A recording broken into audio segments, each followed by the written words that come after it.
చూడటానికి ఎంతో అందంగా, వెళ్ళటానికి చాలా భయంకరంగా, వింటుంటే ఎంతో వినసొంపుగా ఉన్న ఈ అడవులే అమెజాన్ అడవులు.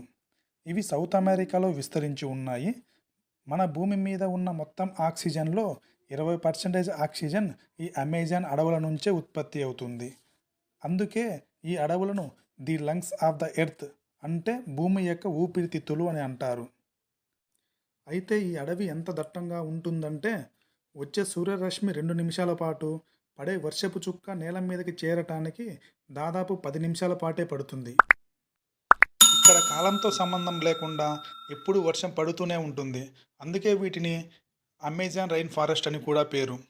39,000 చెట్ల జాతులు, 3,000 జలచర జాతులు, 1,800 పక్షి జాతులు నివసిస్తున్నాయి ఈ అడవిలో.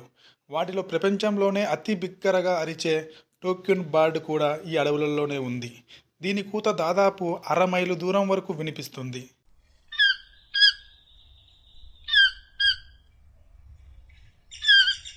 ఇక్కడ పెరిగే అమెజానియన్ బటర్ఫ్లైస్ తాబేల కన్నీళ్లను తాగి బతుకుతాయి. అమెజాన్ అడవుల దట్టమైన ఆకుల వల్ల పొదలను అలుముకొని చాలా చిమ్మ చీకటిగా ఉంటుంది.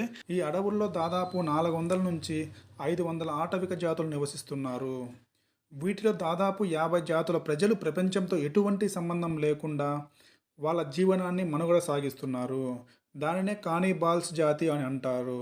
ఈ కానిబాల్స్ జాతి అంటే తెలుగులో నరమాంస భక్షకులు. వీళ్ళు జంతువులనే కాదు, మనుషులను కూడా వదలకుండా తింటారు. దీన్ని బట్టి ఈ అమెజాన్ ఫారెస్ట్ ఎంత అందంగా ఉంటుందో అంతకు మించి భయంకరంగా కూడా ఉంటుందని మనం అర్థం చేసుకోవచ్చు.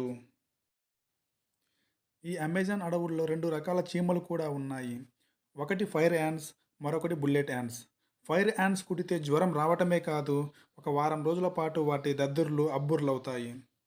అదే బుల్లెట్ యాంట్స్ కుడితే వాటి పెయిన్ బుల్లెట్ తగిలినంత నొప్పి ఉంటుంది. అందుకే వీటిని బుల్లెట్ యాంట్స్ అని అంటారు. బుల్లెట్ యాంట్స్ 5 to 10 కుడితే ప్రాణాలు పోయే ప్రమాదం చాలానే ఉంది. కింగ్ ఫిషర్ బీర్ కంపెనీ లోగోగా వాడబడే కింగ్ ఫిషర్ అనే చిన్న పక్షి కూడా ఈ అడవులలోనే ఉంటుంది. 3 మీటర్ల సైజు కలిగి ఉండి 40 కేజీల బరువు మోయగలిగిన ఆకు the royal Victoria water lily అనే ఆకు ప్రపంచంలోనే అతి పెద్దదిగా గుర్తింపు పొందింది. ఇది కూడా ఇక్కడే అడవులలో ఉంది.